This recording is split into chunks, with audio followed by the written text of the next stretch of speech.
துயர் தீர்த்தநாதர் கோயில், ஓமாம்புலியூர், கடலூர். மனிதனாக பிறந்த ஒவ்வொருவருக்குமே வாழ்க்கையில் ஏதோ ஒரு கட்டத்தில் தீராத துயரங்களும் மன அமைதியற்ற சூழலும் வரத்தான் செய்கிறது. அப்படிப்பட்ட நேரங்களில் நம்முடைய மனம் எதை தேடி அலையும்?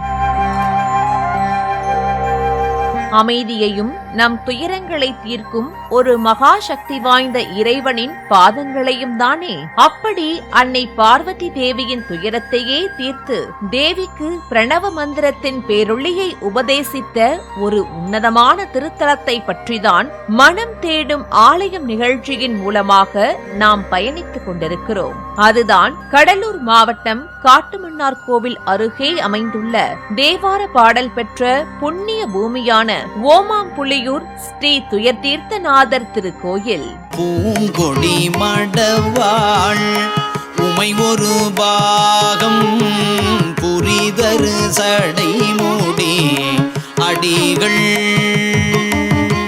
கருவறைக்குள்ளேயே தட்சிணாமூர்த்தி குருவடிவில் வீற்றிருக்கும் அரிய தலம். ஓம் என்னும் பிரணவத்தின் ரகசியத்தை அன்னைக்கு ஈசன் போதித்த ஞான தலம்.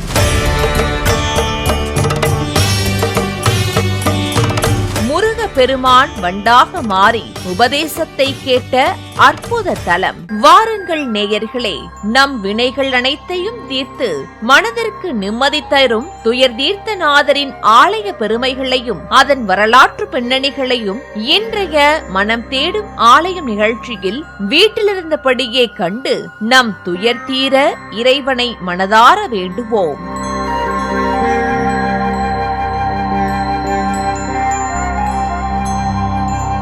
தேவார பாடல் பெற்ற காவிரி வடகரை தலங்களில் 31வது சிவத்தலமாகவும் ஆன்மீக மற்றும் வரலாற்று சிறப்புகள் பல கொண்டதாகவும் ஓமாம்புலியூர் துயர்தீர்த்தநாதர் திருக்கோயில் திகழ்கிறது. இத்தலம் மனிதர்களின் பிறவி துயரையும் வாழ்வியல் இன்னல்களையும் தீர்க்கும் உன்னத தலமாக போற்றப்படுகிறது. வியாக்கிரவாதர் வழிபட்ட 5 முக்கியமான புலியூர் திருத்தலங்களில் ஓமாம்புலியூர் திருத்தலமும் ஒன்றாகும். இந்த திருத்தலங்கள் தவிர மற்ற தலங்கள் என்னென்ன என்று பார்க்கையில் பெரும்பாற்று புலியூர் சிதம்பரம், பெரும்புலியூர், திருப்பாதிரி புலியூர், திரு எருக்கம் புலியூர் ஆகிய திருத்தலங்கள் ஆகும். புலியின் கண்களையும் பாதங்களையும் கொண்டுள்ள வியாக்கிரவாத முனிவரின் இயற்பெயர் பாலமுனிவர். சிவபெருமான் மீது தீவிர பக்தராக இருந்த பாலமுனிவர் நாள்தோறும் மலர்கள் படைத்து சிவபெருமானுக்கு பூஜைகள் செய்து வழிபட்டு வந்தார். ஆனால் கரடு முரடான பகுதிகளுக்கு சென்று மலர்கள் பறிப்பது என்பது கடினமாக இருந்த நிலையில் சிவபெருமானிடம் வேண்டினார். முனிவரின் பக்தியை மெச்சிய சிவபெருமான் முனிவருக்கு புலியின் கண்களையும் பாதங்களையும் அருளினார். இதன் காரணமாக பாலமுனிவர் வியாக்கிரவாதர் என்று அழைக்கப்பட்டார். வியாக்கிரம் என்றால் புலி என்று பொருள். புலிக்கால் முனிவரான வியாக்கிரவாதர் இத்தலத்து இறைவனை வழிபட்டு முக்தி பெற்றமையால் இத்தல இறைவன் வியாக்கிரபுரீஸ்வரர் என்ற திருநாமத்தோடும் அழைக்கப்படுகிறார். தன் தந்தைக்கே குருவாக இருந்து பிரணவ மந்திரத்தின் பொருளை உபதேசம் செய்ததால் முருகனுக்கு தகப்பன் சுவாமி என்று பெயர் வந்தது. அப்படி பெயர் பெற காரணமாக இருந்தது ஓமாம்புலியூர் ஸ்ரீ துயர்தீர்த்தநாதர் கோயில்தான். இதை பற்றி அர்ச்சகர் வெங்கடேசன் நமக்கு தெளிவாக கூறுகிறார். என்னோட பெயர் வெங்கடேசன். ஊர் நாமம் பார்த்தீங்கன்னாக்க ஓமாம்புலியூர் அப்படின்னு சொல்லிட்டு நாமம். ஒரு சிவாலயம் அப்படின்னு பார்த்தீங்கன்னாக்க சுவாமியோட கோஷ்டத்தில் பார்த்தீங்கன்னாக்க விநாயகர், தட்சிணாமூர்த்தி போன்ற பரிவார் இருந்து பார்த்துருக்கு. இந்த சிவாலயத்தில் பார்த்தீங்கன்னாக்க தட்சிணாமூர்த்தியானது கோஷ்டத்தில் இருப்பார். இருந்தாலும் சுவாமிக்கு அம்பாளுக்கும் நடு மத்தியில் ஒரு தனி கர்ப்பகிரகத்தோடு ரொம்ப பெரியவராக தட்சிணாமூர்த்தி இந்த சிவாலயத்தில் இருப்பார். எதனால அப்படி இருக்கார் அப்படின்னு பார்த்தீங்கன்னாக்க சுவாமி அம்பாளுக்கு உபதேசம் பண்றாரு. அது பார்த்தீங்கன்னாக்க தட்சிணாமூர்த்தி சுரூபமாக இருந்து சுவாமி அம்பாளுக்கு உபதேசம் பண்றார். அதனாலதான் பார்த்தீங்கன்னாக்க இந்த சிவாலயத்தில் பிரதான மூர்த்தியாக தட்சிணாமூர்த்தி இவ்வளவு பெரியவராக இருக்காங்க. அந்த உபதேச காலத்துல பார்த்தீங்கன்னாக்க முருகப்பெருமான் உள்ள வராராம். நந்திகேஸ்வரர் சொல்றா, இப்போ அம்பாளுக்கு உபதேசம் நடக்குது, அதனால உள்ள பூக்கூடாது அப்படின்னு சொல்லிட்டு தடுத்துறாரு. உடனே முருகப்பெருமான் என்ன பண்றாரா, வண்டு ரூபமாக மாறாராம். வண்டு ரூபமாக மாறி அம்பாளுக்கு அபிஷேகம் பண்ணா தீர்த்தம் போகுமே கோமுகம்னு சொல்லுவார். அது வழியாக உள்ள போய் அம்பா சிரச புஷ்பத்துல போய் மறைஞ்சிட்டு உட்கார்ந்துக்கிறார். இங்க உபதேசம் நடக்குது, உபதேசத்தை கேட்டுறாரு. இங்க கேட்டு போய் தான் சுவாமி வழியில போய் சொல்றாரு. அதாவது தகப்பன் சுவாமி நடந்த வரலாறு இங்க நடந்ததாக ஒரு ஐதீகம் அப்படின்னு சொல்லுவாங்க. அங்க பாத்தீங்கன்னாக்க சுவாமி வழியில பாத்தீங்கன்னாக்க முருகப்பெருமான் சுவாமிக்கு உபதேசம் பண்றார். அந்த சுவாமி கேட்கிறாரா, நீ எங்க பார்த்து தெரிஞ்சுட்டா அப்படின்னா இந்த ஊருக்கு பிரணவபுரம் அப்படின்னு சொல்லிட்டு இன்னொரு நாமம் உண்டு. இந்த பிரணவபுரத்துல நீங்க அம்பாளுக்கு உபதேசம் பண்ணேன், அதை நான் விட்டு கேட்டேன் அப்படின்னு சொல்லிட்டு அங்க சுவாமி வழியில சொல்றாரு. அதனாலதான் அங்க சுவாமி நாமமே பாத்தீங்கன்னாக்க இந்த பிரணவ வியாக்கரபுரீஸ்வரர் அப்படின்னு சொல்லிட்டு சுவாமியோட நாமம். பிரணவ மந்திரத்தை உபதேசம் பண்ணத்தால பிரணவ வியாக்கரன்னா புலிகால் முருகன் சொல்லுவான். அவ வழிபட்ட ஸ்தலம் இந்த ஸ்தலம். அதனால பிரணவ வியாக்கரபுரீஸ்வரர் அப்படின்னு சொல்லிட்டு சுவாமியோட நாமமும் ஊரு நாமமும் பாத்தீங்கன்னாக்க ஓமாம் புலியூர். ஓம்னு பிரணவ மந்திரத்தை உபதேசம் பண்றார். புலிகால் முனிவர் அவர் வழிபட்ட ஸ்தலத்தால ஓமாம் புலியூர் அப்படின்னு சொல்லிட்டு ஊரு நாமமும். உணவு நாமம் பாத்தீங்கன்னாக்கா துயர் தீர்த்தநாதர் அப்படின்னு சொல்லிட்டு சுவாமி உணவு நாமம். ஒரு அரசருக்கு குஷ்டரோகம் வந்திருக்காங்க. பாத்தீங்கன்னாக்க கிராம தேவதை அழனாச்சம்மன் அப்படின்னு சொல்லிட்டு ஒரு ஆலயம். அந்த ஆலயத்துக்கு பக்கத்தால பாத்தீங்கன்னாக்கா வரம் தரும் குட்டை அப்படின்னு சொல்லிட்டு ஒரு குட்டை. அந்த குட்டையில ஸ்நானம் பண்ணிட்டு மடியாக சுவாமி தரிசிக்கிறார். அந்த குஷ்டரோகனா நீங்கி நடப்படியா துயர் தீர்த்தநாதர் அப்படின்னு சொல்லிட்டு சுவாமி உணவு நாமம். சுவாமி பாத்தீங்கன்னாக்க சுயம்பு மூர்த்தி. தட்சிணாமூர்த்தி பார்த்தீங்கன்னாக்க யோக தட்சிணாமூர்த்தி அப்படின்னு சொல்லிட்டு இந்த ஸ்தலம் பார்த்தீங்கன்னாக்க ரேவத நட்சத்திர பரிகார ஸ்தலம். அந்த ஓம்னு பிரணவமந்திரத்தை உபதேச காலத்துல பார்த்தீங்கன்னாக்க ரேவத நட்சத்திரம். அதனால இந்த சிவாலய ரேவத நட்சத்திர பரிகார ஸ்தலம். அம்மை நாமும் புஷ்பலதாம்பிகை அப்படின்னு சொல்லிட்டு நாமும். பஞ்ச புலியூர்ல இது ஒரு புலியூர். பெரும்பற்ற புலியூர் சிதம்பரம், பெரும்புலியூர் திருவையாறு பக்கத்தால இருக்கு. இது ஓமாம் புலியூர். திருப்பாதிரி புலியூர் கடலூர், திரு எற்கத்தமுடியூர் விருதாச்சலம் போற வழியில ராஜேந்திரப்பட்டினம் அப்படின்னு சொல்லிட்டு அதுவே பார்த்தீங்கன்னாக்கா வியாகரபாத முடிய வழிபட்ட ஸ்தலங்கள் தான் பஞ்ச புலியூர் அப்படின்னு சொல்லிட்டு. இந்த ஸ்தலம் பார்த்தீங்கன்னாக்கா அப்பறம் திருஞான அனந்தரும் பாடல். தீர்த்தம் பார்த்தீங்கன்னாக்கா கௌரி தீர்த்தம். ஸ்தல விருட்சம் இலந்தை மரம்.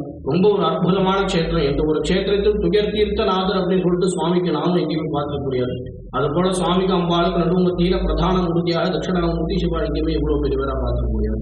ஒருமுறை கைலாயத்தில் பார்வதி தேவி சிவபெருமானிடம் அனைத்து மந்திரங்களுக்கும் மூலமான ஓம் எனும் பிரணவ மந்திரத்தின் ஆழமான பொருளை தனக்கு உபதேசிக்குமாறு வேண்டினார். பார்வதி தேவியின் வேண்டுதலை ஏற்ற ஈசனும் அன்னைக்கு அதன் ரகசிய பொருளை உபதேசிக்க தொடங்கினார். உபதேசம் நடந்து கொண்டிருக்கும் போதே எதிர்பாராத விதமாக அன்னை பார்வதியின் கவனம் சற்று திசை மாறியது. இதனால் கோபம் கொண்ட சிவபெருமான் ஞானத்தை உபதேசிக்கும் போது கவனம் சிதறுவது தவறு, எனவே நீ பூவுலகில் மானிட பெண்ணாக பிறப்பாய் என சாபமளித்தார். தன் தவறை உணர்ந்த அன்னை சாப விமோசனம் பெற பூவுலகிற்கு வந்த திருத்தலம்தான் ஓமாம் புலியூர் துயர்தீர்த்தநாதர் திருக்கோயில். இங்கு வதரி என்றழைக்கப்படும் தலவிருட்சமான இலந்தை மரத்தின் அடியில் அமர்ந்து சிவபெருமானை நினைத்து கடுந்தவம் புரிந்தார். அன்னையின் தவத்திற்கு துணையாக வித்தைக்கு அதிபதியான சரஸ்வதி தேவியும் இத்தலத்தில் தங்கியிருந்து பூஜித்தார். அன்னையின் தூய்மையான தவத்தை கண்டு மனம் குளிர்ந்த ஈசன் அவருக்கு காட்சியளித்தார். அப்போது அம்பாள், சுவாமி, எனக்கு நீங்கள் மீண்டும் அதே தட்சிணாமூர்த்தி வடிவில் பிரணவ பொருளை உபதேசித்து அருள வேண்டும் என வேண்டினார்.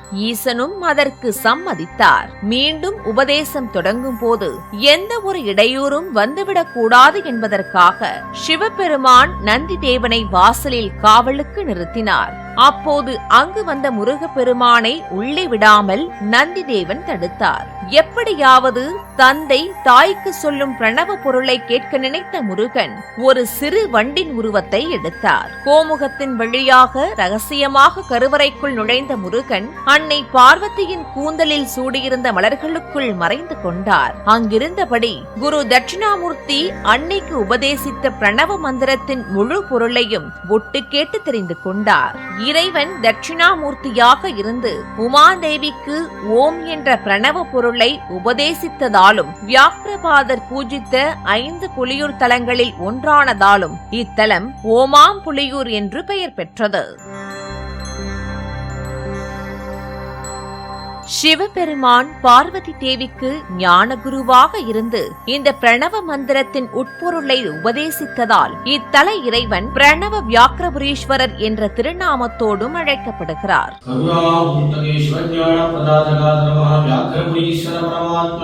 மேலும் இத்தலத்தில் அந்தணர்கள் இடைவிடாது வேத வேள்விகளை வளர்த்தபடியே இருந்ததால் அந்த வள்ளமான ஓம புகையினால் சூழப்பட்ட ஊர் என்பதால் ஓமாம்புலியூர் என அழைக்கப்பட்டது என்று திருநாவுக்கரசர் தன் தேவார பதிகத்தில் குறிப்பிடுகிறார்.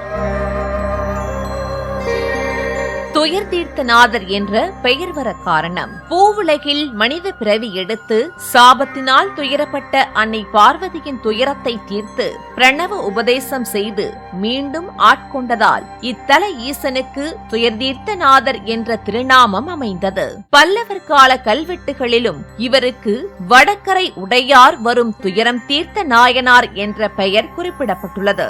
குருவருள் பொழியும் ராஜகுரு தலம். இத்தலத்தின் மிக முக்கிய தனிச்சிறப்பு, இது ஒரு மிக சிறந்த வித்யா என்று சொல்லப்படும் குருஸ்தலமாகும்.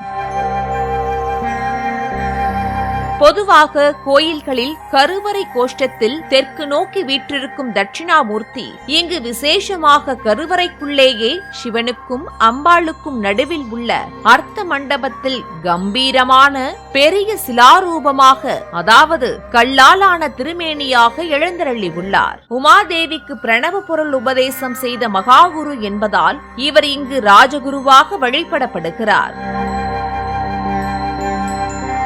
இக்கோயிலில் முதலாவது அபிஷேகம் இந்த தட்சிணாமூர்த்திக்கு நடைபெற்ற பிறகே மூலவருக்கு நடைபெறுவது தொன்று தொட்டு வரும் தனிச்சிறப்பான வழக்கமாக சொல்லப்படுகிறது. நவகிரகங்கள் இல்லாத தலம். குருவே இங்கு முதன்மையாக விளங்குவதால் இக்கோவிலில் தனியாக நவகிரக சன்னதி கிடையாது. மூலவரும் அம்பாளும் சுயம்பு மூர்த்தியாக சதுர வடிவ பீடத்தில் ஆவுடையார் உயர்ந்த பாணத்துடன் கிழக்கு நோக்கி எழுந்தருளி உள்ளார். இவருக்கு துயர்தீர்த்தநாதர், பிரணவ வியாக்கிரபுரீஸ்வரர், பிரணவபுரீஸ்வரர் என்றும் பல பெயர்கள் உண்டு. தெற்கு நோக்கிய தனி சந்நிதியில் நின்ற கோலத்தில் எழிலுடன் அம்பாள் காட்சி தருகிறார். இவருக்கு பூங்கொடி நாயகி, புஷ்பலதாம்பிகை என்ற திருப்பெயர்கள் வழங்கப்படுகின்றன.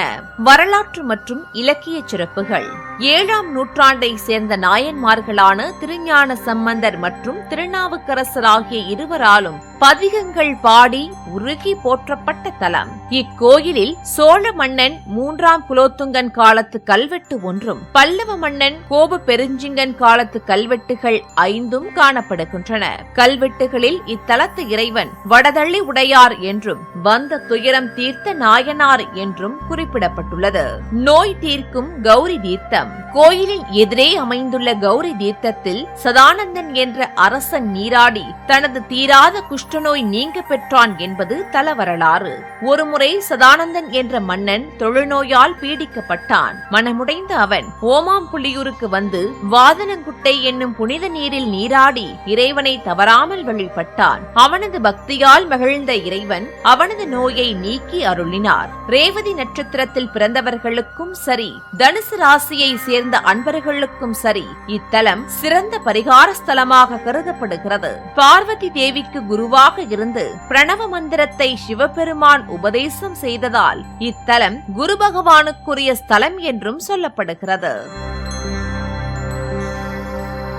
ஆலயத்தின் அமைவிடம். இக்கோவில் கடலூர் மாவட்டத்தில் காட்டுமன்னார் கோவில் என்ற ஊரிலிருந்து சுமார் 7 கிலோமீட்டர் தொலைவிலும், சிதம்பரத்திலிருந்து சுமார் 30 கிலோமீட்டர் தொலைவிலும் அமைந்துள்ளது. சிதம்பரத்திலிருந்து காட்டுமன்னார் கோவில் செல்லும் பேருந்துகளில் ஏறி ஓமாம்புலியூர் நிறுத்தத்தில் இறங்கி அங்கிருந்து கோயிலுக்கு செல்லலாம். கும்பகோணத்திலிருந்து செல்பவர்கள் என்றால் காட்டுமன்னார் கோவில் வழியாக செல்லும் பேருந்துகளையும் பயன்படுத்தலாம். காட்டுமன்னார் கோவில் பேருந்து நிலையத்திலிருந்து ஓமாம்புலியூருக்கு அடிக்கடி உள்ளூர் பேருந்துகளும் ஆட்டோ வசதிகளும் கிடைக்கின்றன. அங்கிருந்து 15 நிமிடங்களில் கோயிலை அடைந்து விடலாம். சென்னையிலிருந்தோ அல்லது தென் மாவட்டங்களிலிருந்தோ ரயிலில் வருபவர்கள் சிதம்பரம் ரயில் நிலையத்தில் இறங்கி அங்கிருந்து பேருந்து அல்லது வாடகை கார், ஆட்டோ மூலம் காட்டுமன்னார் கோவில் வழியாக ஓமாம்புலியூரை அடையலாம். நேயர்களே, இன்றைய மனம் தேடும் ஆலயம் நிகழ்ச்சியின் மூலம் ஓமாம்புலியூர் ஸ்ரீ துயர்தீர்த்தநாதர் ஆலயத்தின் மகிமைகளை நாம் அனைவரும் தரிசித்தோம். வேத வேள்விகளின் புகையாலும் பிரணவ நாதத்தாலும் இன்றும் அதிர்ந்து கொண்டிருக்கும் இந்த திருத்தலம் வெறும் வழிபாட்டு தலம் மட்டுமல்ல, நம் ஆன்மாவின் துயரங்களை நீக்கும் பரிகார தலமும் கூட. அன்னை பார்வதிக்கே நேர்ந்த துயரத்தை தீர்த்த அந்த துயர் தீர்த்த நாதர் இந்த ஆலயத்தின் வாசலை மிதிக்கும் ஒவ்வொரு பக்தனின் கண்ணீரையும் துடைக்க காத்திருக்கிறார். அதிலும் குறிப்பாக நவகிரகங்கள் இல்லாத இந்த தலத்தில் கருவறைக்குள்ளேயே ஞானகுருவாக வீற்றிருக்கும் தட்சிணாமூர்த்தியை வியாழக்கிழமைகளிலும் ராகு காலங்களிலும் வழிபட்டு வந்தால் நம் வாழ்வில் அறியாமை இருள் நீங்கி ஞானமும் யோகமும் பெருகும் என்பது அசைக்க முடியாத உண்மை. உங்கள் மனமும் துயரங்களால் பாரமாக இருக்கும் போது ஒருமுறை இந்த ஓமாம்புலியூர் மண்ணிற்கு வந்து ஈசனின் பாதங்களில் சரணடையுங்கள். உங்கள் துயரங்கள் யாவும் பனி போல விலகுவதை நீங்கள் உணர்வீர்கள். திருச்சிற்றம்பலம். ஓம் நம சிவாய. ஸ்ரீ துயர் தீர்த்தநாதர் கோயில், ஓமாம்புலியூர், கடலூர்.